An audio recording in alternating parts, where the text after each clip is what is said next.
The best way to draw a caterpillar is not with a bunch of circles, but actually with a bunch of lines. If you want to know how that happens, then follow along with me and I'll show you how easy it is to draw this very squishy looking caterpillar. Hi, my name's Kathy and I've been teaching kids how to draw for over 20 years now. You know, my favorite thing to do is to show students that when you take things one step at a time, learning how to draw just might be easier than you think. We only need a few supplies to make this drawing, just a sheet of drawing paper, a pencil, black marker, and some crayons. You can also find a link to a free step-by-step tutorial in the description below.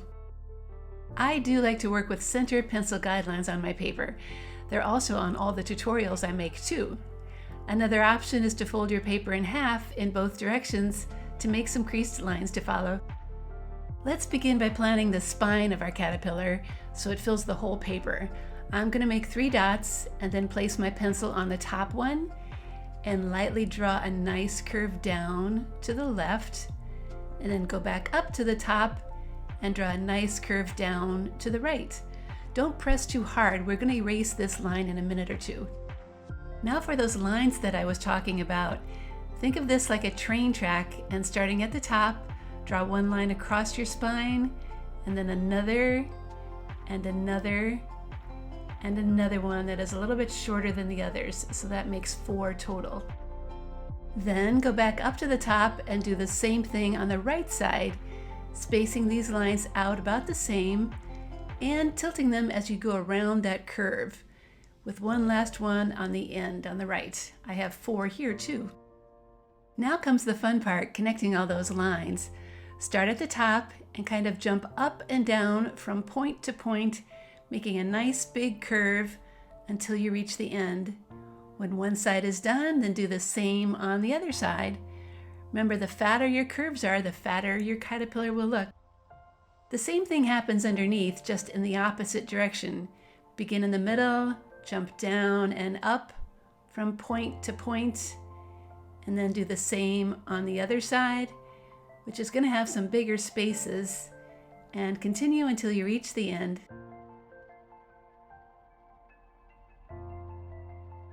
To finish this body, add a round head on the right and a pointy end shape on the left.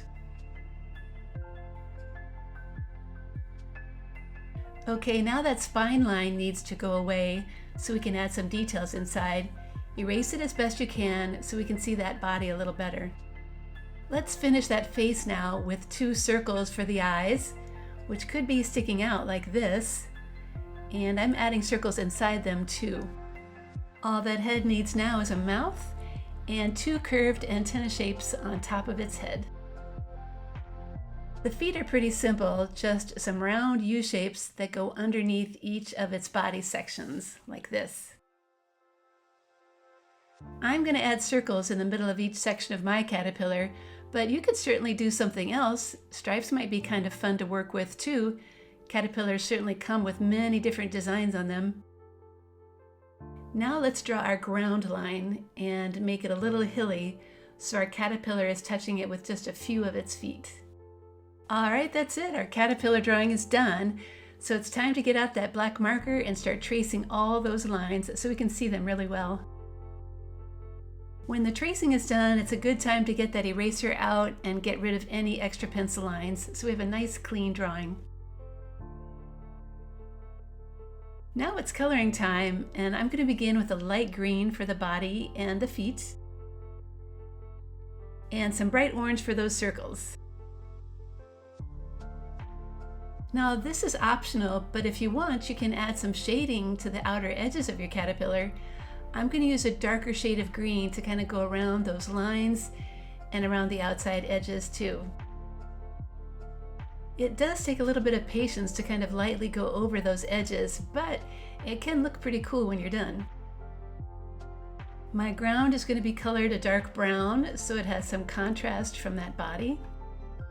And last but not least is the sky, which I'm going to fill in with my favorite shade of light blue. So now that you know the basics of how to draw a squishy looking caterpillar like this, you can draw one as short or as long as you want. The only limit really is the size of the paper you work on. You know, if you visit my website, Art Projects for Kids, you can find many more tutorials for how to draw amazing insects, including one for a butterfly and a bee. Over the years, my website has helped millions of kids learn how to draw. I'm so happy you drew with me today, and if you are watching this on YouTube, remember to like and subscribe to my channel so you can get notified whenever I post a new video.